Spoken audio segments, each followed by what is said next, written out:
On February 9th of 2004, 21-year-old UMass Amherst student Maura Murray disappeared in the White Mountains of New Hampshire in one of the most perplexing mysteries of our time.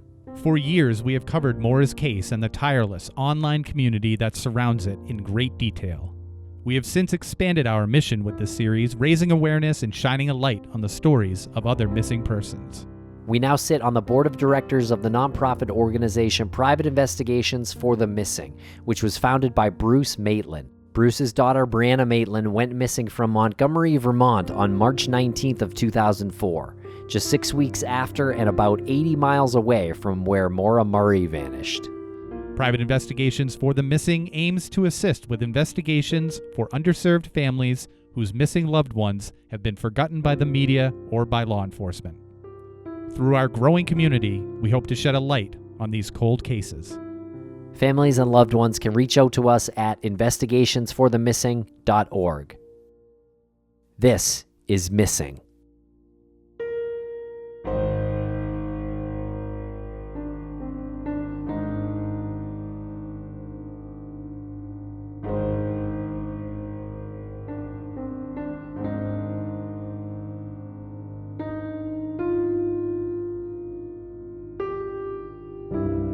Welcome back to Missing. I am Tim here today with Lance. Lance, how are you today? I'm doing so well today, thank you. How are you today?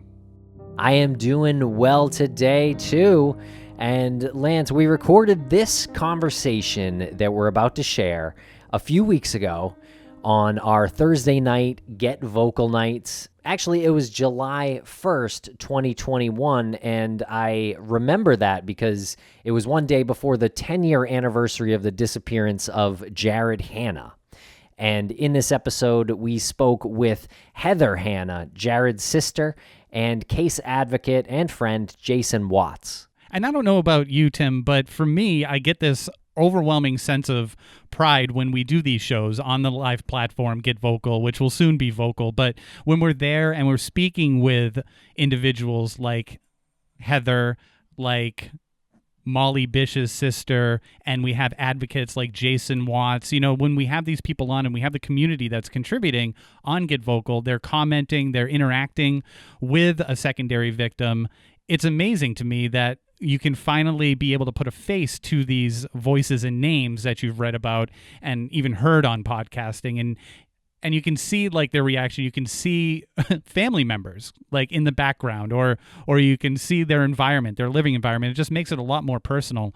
And I guess my long-winded way of saying, like, if you haven't joined these communities yet, especially Get Vocal, especially these the Thursday night shows, you need to swing by because it's really the only way to make it all seem very human. And it's not like every week we do something like that. It's probably maybe every other week, you know, a couple times a month we'll do something like that. But someone like Heather is on there and giving you the details of Jared's disappearance is a lot more impactful than hearing the audio. Like getting the full package is very important and impactful. Yeah, I get you. We get to connect in a very personal way on those Thursday nights on these live shows. And so, yeah, I agree. Everyone should check them out. And this was a special night because this was one day before the 10-year mark of Jared's disappearance. And so it was emotional, you know, and Jared's disappearance is not too well known.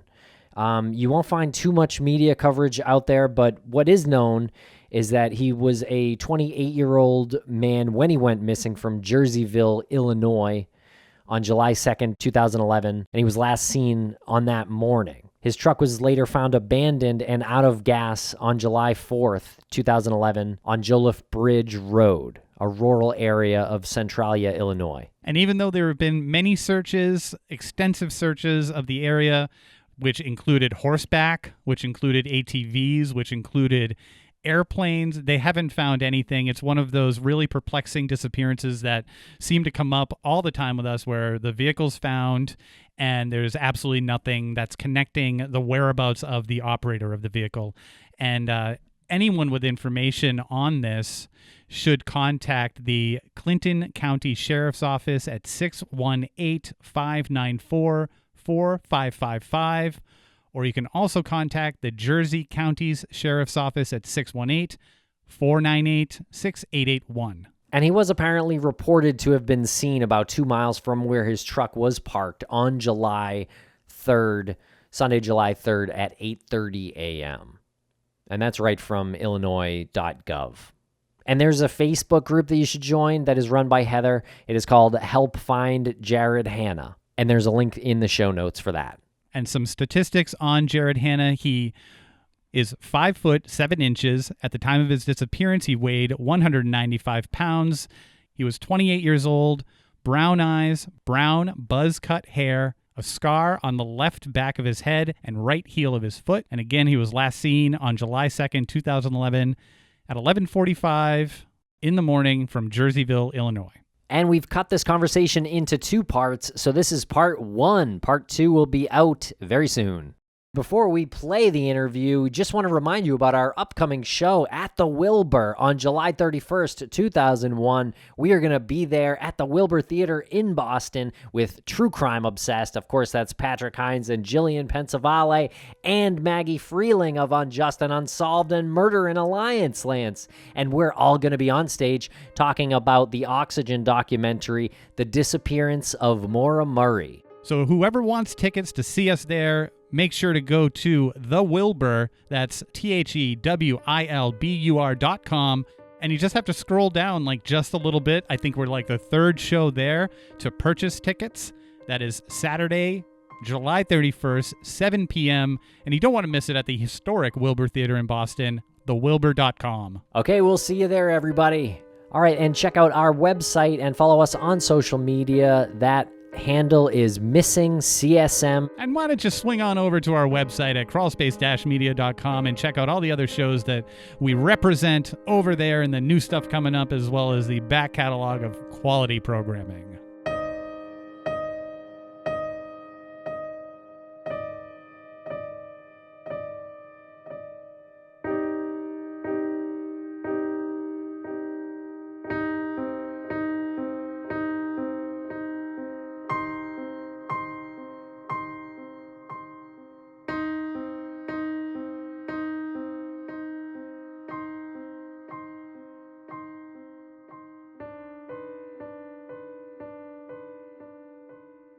Jason Watts, how are you tonight? Doing great. How are you guys doing? Doing awesome. Doing great. Thanks for joining us. Yeah. Hey, thanks for having us. You're looking well. You're looking healthy. Don't know about all that. No, don't. No. You pull it off. You pull it off. I appreciate that. And there is my good friend Heather. Heather. How are you, Heather? I'm fine. I finally managed to get on. Well, thank you so much for joining us. You're welcome. And I just want to say, really in awe of what you've done. And Jason has introduced us to you now, which is great. And thank you for coming on. And it's always a special night when we have someone who's so closely associated to one of these disappearances, one of these tragic stories. So just thank you. You've reached that level of like, I look up to you now and tip the cap to you. You're talking to her, right? Yes. Good, because it's not anything I've done. It's just. Well, Jason's been pretty awesome too. So. Well, that goes without saying. I can't tell you how happy I am that you got to come to CrimeCon and help spread the word on Jared's disappearance. That was so awesome, meeting you and just watching you work with everybody down there and helping get his case from here to here. It was a very good experience. Good. I'm glad it went well. You get to talk about the case a lot? Yes. Handed out a lot of flyers. That's great. How did you and Jason meet? CrimeCon New Orleans was a really positive experience for me. And I was kind of aware of Jared's case just from Googling missing person cases and stuff like that. And I reached out to Heather because Jared's case is pretty known locally, I'd say, right, Heather? But as far as big time, it just wasn't. And I me having that positive experience in New Orleans, I wanted other families and advocates for missing persons cases to have that same positive experience. So I reached out to her, it's probably a month or two after New Orleans, and told her about CrimeCon in Orlando. And we were all, planning to attend that, but unfortunately COVID changed a lot of things. But she was able to come down to Austin, and that was awesome. And Heather, if you don't mind, I'm sure there's some people here, and when we play this recording later on, there'll be people who haven't heard about Jared's disappearance. Can you run through who Jared was? Can you tell us who he was? Okay. Jared was 28 when he went missing. Not sure what happened. I thought he was out camping with his kids. Come to find out they were with their mother. And he never showed to pick them up. And never seen or heard from again. Truck was found the next day. Clinton County actually called and said it was sitting down there in their county. Jared was very loving, very goofy. I don't think there's another word for it. If he could be a jokester, he was. And Jared's your brother, right? Yes, Jared's my brother. Sorry. Okay. No, that's okay. We just had someone in the Shannon just wanted to confirm that Jared's your brother. You said Jared could be a jokester if he wanted to, and he was goofy. Looking into into him, there's no picture that I can find. There's maybe one where he's not smiling, and it's not it's not even like a scowl. He just has like a straight face on. We can't find any pictures that he's not flipping us off in. So pictures are very limited on what we can use. Photoshop. Did he not like getting his picture taken? Was that like his default, which was just give the finger, and then he knew that picture was not going to get used? Yeah, he always gave his finger when we were taking pictures. He liked to be behind the camera too, like I do. Yeah. Not in front of it. Yeah, very hard to find any pictures of him that he's not flipping you off in. Little brothers, what can you do with them? When he was younger, he used to have this watch, and it was a remote. It could control the TVs. I don't know if you guys remember them. They come out with them for a while. He lived in the public housing at the time, and he would go around and change everybody's TV channels. With a watch? I've never heard of this. With the watch, yes, his watch would remote to a TV, and he could change channels on anybody's TV. That's absolutely brilliant. I don't think they were around very long. Well, thank you so much, Heather, for speaking with us. I know tomorrow marks 10 years missing for Jared. Where is the investigation? Yes, tomorrow does mark the 10 years at a standstill. Nothing has come in. This new detective, he just doesn't respond very well. I know they did a story in the local paper here in Jersey County actually talked to him. Clinton County didn't, but Jersey County did. And this is in, is it Centralia, Illinois? Am I pronouncing that correctly? Yes, Centralia, Illinois. Centralia, Carlisle, it's all kind of the same area to me. Is that the That jurisdiction? truck was found abandoned out in the middle of nowhere. Right. And so that local police department has the jurisdiction? Yes. That's where my mom filed the report at. I see. Do you know why Jared was out there? It sounds about 70 miles from his home.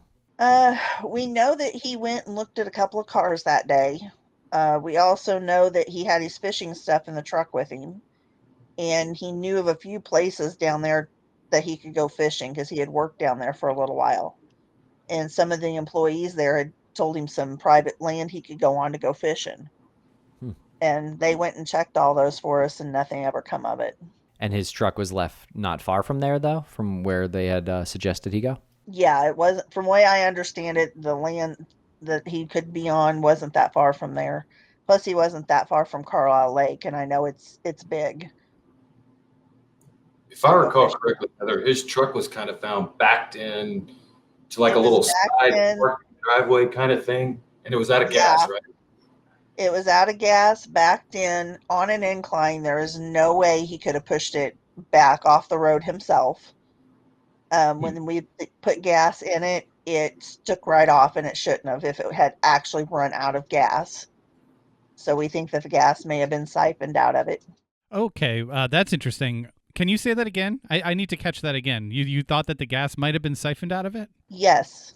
When we put gas in the truck, it fired right up, and it shouldn't have. It should have had to have primed and everything with the year that it is. The mechanics that I've talked to have told me this.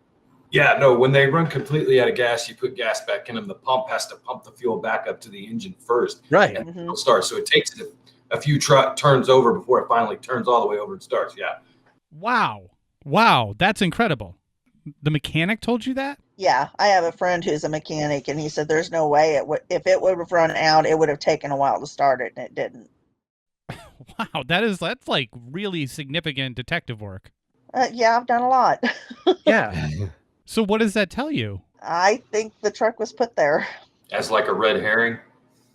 Yep. Truck's put there and then the gas is siphoned out to make it look like it ran out of gas? Yeah. That's a lot of work. Yep. We've never had anybody come forward after he left Jerseyville about 11:45 on the 2nd.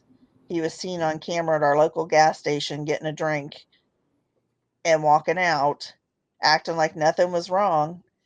And after that, no one's even come forward to say that, hey, he was in here getting a Mountain Dew or anything. And I know Jared and his Mountain Dew. He didn't go very long without one in his hand. And how big are these towns that we're talking about? It's all real rural area. Towns aren't that big. But small enough where, they know that he goes to this gas station convenience store. They know that he's getting, they probably see him. They're like, oh, there's Jared, or there's a guy who's going to get a Mountain Dew, right? Yeah, it was up the road from our house. And I had a couple of friends who worked up there. Did he get gas? Just come in and got a soda. I know he'd put gas in the truck the night before. Right. So there's no way he put gas in the truck the night before, probably didn't drive too far that night. This was probably the only time that he did drive. Had he been driving previous to in between? I know he had went to St. Louis on the 1st and dropped the kids off with their mother. So I know he made a trip to St. Louis and at least back to Alton, which is it's an hour south of here. Okay, so a little bit of a drive. If he would have filled up, he probably would have filled up over there somewhere because gas is cheaper that direction. Oh, yeah, that's like a commonly known thing. Yeah, St. Louis is cheaper than most places in Illinois up here where I live. Heather, if I recall correctly, he was last physically seen on the day of the 2nd, and the Clinton County Sheriff's Office notified you guys on the 4th that they had found the truck? On the 5th. On the 5th. Yes, I wasn't notified till midnight on the 4th that he never even showed up to pick up the kids. I received the phone call and said, is he there? Because he never come to get them. He wasn't home. Like I said, I just assumed he was out camping because they'd been talking about it all week. And he was getting ready to leave out of town again for work. So it didn't surprise me he wasn't home. And there's a reported potential sighting of him by someone claiming they think he knocked on the door and asked for water on the 3rd, right? On the early morning on the 3rd, there was a potential sighting of him walking down Jolliffe Bridge Road. And Jolliffe Bridge Road is where the truck was found, right? Yeah, because it runs between Centralia and Carlisle. But they said he had on a wife beater. My brother didn't wear shirts like that. So I really don't think that was him that was seen walking. And then Sunday morning, I guess 8 or 8:30 in the morning, he supposedly stopped at a trailer and asked for water and directions to a gas station.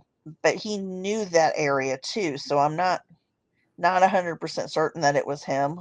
And then when his bag was found in October of that year, it was found kind of directly behind the trailers, right along the creek, which is, I'd say, probably a mile in, half a mile in, somewhere like that. Yeah, it's coming back to me now. They found the backpack with some of his belongings. Actually, we have found out that was the clothes that he. Oh, after really? I finally got to see everything in it again, just a couple of years ago. His keys were in there. His wallet was in there. His phone. The phone and his video camera that he had with him also, which was in the bag. They were all missing the SIMS card and the memory card out of them. But the phone and the camera were still there. It was just the memory cards? Yes. Everything in the bag was wet. Yeah, because wasn't it found next to a creek, kind of underneath the deer Yeah, it stand? was next to the creek, underneath a deer stand. And who found it? The people that own the land. And then they immediately turned it over to police, or did they go Yep. through it? They did. No, Okay. they turned it over. They left it alone. They saw the wallet, saw whose it was because his ID was in there. Yeah. And they went and called the police, and they come out and got it. Do you have any indication of what life was like for him a couple of days beforehand? Can you walk us through what you know before he decided to leave and get in his truck and go? He had been working temporarily for a few weeks here while he was waiting to go back out of town to work, and nothing out of the ordinary. Everything had been normal with him. And when I left, he'd asked me the night before if I'd watch the kids, and I said, yeah. Then he said, never mind. They were going to go to their mom's. Okay, that's fine. I got up the next morning. He was asleep on the couch when I left on the 2nd. I left him a note that I had, because I was headed to a barbecue, and I had fixed a dish to take with me, and I had leftovers in the fridge. I left that note. He ate those. Nothing out of the ordinary for him. And did he usually carry the fishing gear with him in his truck, or was that something that he would take only when he would go fishing? Only when he would go fishing. And he did fish because all the bait was gone from the house, and it was not found in the truck. So he did fish. Yeah, he evidently fished somewhere. Was his rod or fishing gear found? The tackle box and the fishing pole were both in the back of the truck. So he had gone out fishing and then walked back to the truck and put everything back in. I don't know that he was fishing on that land, though. Yeah. That wasn't one of them that we knew about. And there And was you only said- one little pond, and it was right there by the road, and I don't think there's any fish in it. You said that he asked you to watch his kids, and then he said, never mind. They'll stay with their mother. They were split up? Yes. He had custody of them. Okay. And how many kids? 2.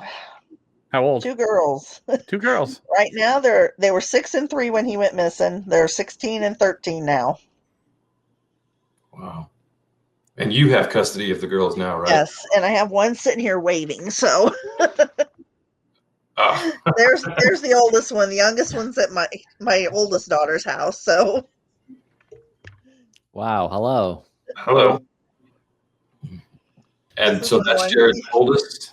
yes, this is Trinity, Jared's oldest one. Hello, Trinity. Nice to meet you. Nice to meet you too. She's already got You're peering around the camera. I'm just curious. I'm expecting her to give us the finger. Yeah. No, What? she won't. That would be the other one. Okay. I have his mouth. Yeah, this one has his mouth. The other one has the other side of him. Gotcha. Sounds about like mine. So 6 and 3 when Jared disappeared, right? Yes. And how long was it before you told them about their father? I went and met the mother and picked them up on the 5th because she wasn't supposed to have custody of them. Jared had actually given me temporary guardianship while he worked out of town so that I could take care of anything they needed while he was gone. And so I went and got them, and then I got permanent guardianship of them, and then I have since adopted them. Wow. That's Well, amazing. Kudos to you, for real, for taking that on. That's awesome. It's a lot. I'm Wow. Teenage years, it's a lot. 2 of them at one time. Oh, it's coming for me. I'm scared. You should just start a podcast and tell them that you're recording all the time. Well, I'm the parent they like to embarrass, so I only see that going horribly bad. It goes terribly bad, yeah. But okay, so Heather, you mentioned at the beginning that you thought that he might have gone camping. Yes. Did he say that he was going he's going to go do this thing and then he might like stay out overnight? They had been talking earlier in the week about camping, and I was gone all day on that Saturday, which is the 2nd, and I didn't have real good cell service with where I was, so I didn't know if he called me or not. But it wasn't uncommon for him not to tell me he was for sure going. And not uncommon for him to go stay at a friend's either. Would give me a break and would give him a break. What about the clothes being found in the bag? The clothes that he was wearing that day, is that Does that tell you, is that some sign that he did go camping? Maybe that he changed his clothes on another day? I don't think so, because he didn't have his tent or any of that with him. He actually had his guitar and amp with him, and those items are still missing. They've never been located. Oh, that's interesting. I didn't know that. Hmm. If I recall correctly, Jared's not the only person to go missing in the Joloff Bridge area. No, is he? no. Do you know about any of the other people that have gone missing? The one was in the 90s, a 15-year-old, Joshua Mahaffey. He went missing and hasn't been found. The April of 2011, Vince Wesselman, he went missing from Breeze, which is in the same area. Went out for a walk and never seen. Wow. And there's been 2 or 3 more since then. Looks like April 23rd, 2014, James Romines, That's one of them.